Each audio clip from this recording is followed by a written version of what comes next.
Internet of Things. Internet of Things adalah konsep di mana perangkat fisik terhubung ke internet mengumpulkan data tentang pengoperasian, lokasi, dan status perangkat untuk berkomunikasi dan bertukar data secara otomatis.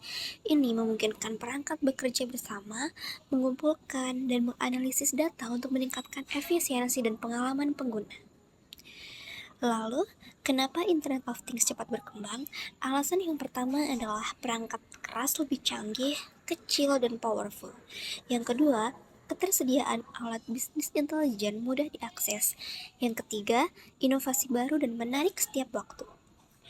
Selanjutnya, infrastruktur teknologi dari Internet of Things terdiri dari 4 bagian utama, yaitu hardware, connectivity, software backend, dan application. Selanjutnya itu contoh teknologi yang digunakan dalam IoT. Yang pertama, RFID sensor atau Radio Frequency Identification, yang dimana RFID ini menggunakan teknologi yang menggunakan gelombang radio untuk mengidentifikasi suatu objek. Contohnya, kartu akses gedung. Yang kedua, fog computing. Fog computing adalah teknologi yang memproses data dari perangkat IoT lebih dekat dengan sumbernya menggunakan perangkat lokal daripada mengirim data ke cloud. Nah, contohnya itu fire detector. Selanjutnya itu platform IoT. Platform IoT adalah sistem yang menghubungkan perangkat IoT dan membantu dalam mengelola serta menganalisis data yang dihasilkan oleh perangkat tersebut.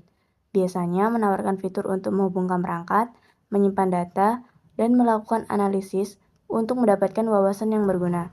Contohnya Amazon AWS IoT, Google Cloud IoT, Oracle IoT Cloud, dan lain-lain. Selanjutnya adalah pertimbangan manajerial dalam Internet of Things. Yang pertama ada penyesuaian organisasi. Perlu kerjasama antara IT dan operasional untuk memanfaatkan IoT secara efektif. Yang kedua ada tantangan interoperabilitas. Masalah konektivitas dan integrasi data memperlambat perkembangan IoT, serta mengganti perangkat analog memerlukan waktu. Yang ketiga ada keamanan. Setiap perangkat IoT menambah potensi risiko keamanan sehingga perlu pertimbangan keamanan sejak awal. Selanjutnya ada Cloud Computing and Business Analytics. Cloud Computing adalah model untuk memungkinkan akses jaringan yang nyaman dan sesuai permintaan ke kumpulan sumber daya komputasi yang dapat dikonfigurasi bersama, misalnya jaringan, penyimpanan, dan layanan yang dapat dengan cepat disediakan dan dirilis dengan upaya manajemen atau interaksi penyedia layanan yang minimal. Selanjutnya ada model layanan cloud computing. Ada yang pertama ada data as service, yang kedua ada software as service. Contohnya ada Gmail dan Picasa. Yang ketiga ada platform as service. Ya, dan yang keempat adalah infrastruktur as service. Contohnya ada Amazon dan web service. Pengertian analisis geospasial. Analisis geospasial adalah proses yang melibatkan pengumpulan, pemrosesan, dan interpretasi data. Perusahaan juga bisa mengidentifikasi kebutuhan pelanggan, melacak keluhan, dan menargetkan prospek lebih efektif. Pengertian legalitas privasi dan etika. Legalitas dalam konteks hukum. Legalitas berarti bahwa suatu tindakan, peraturan, atau dokumen dianggap sah dan diakui oleh sistem. Yang kedua itu privasi.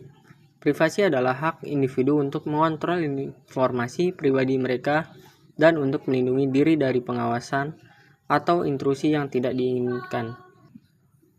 Selanjutnya itu etika. Etika adalah cabang filsafat yang membahas tentang prinsip-prinsip yang membimbing tindakan dan keputusan manusia mengenai apa yang dianggap benar atau salah.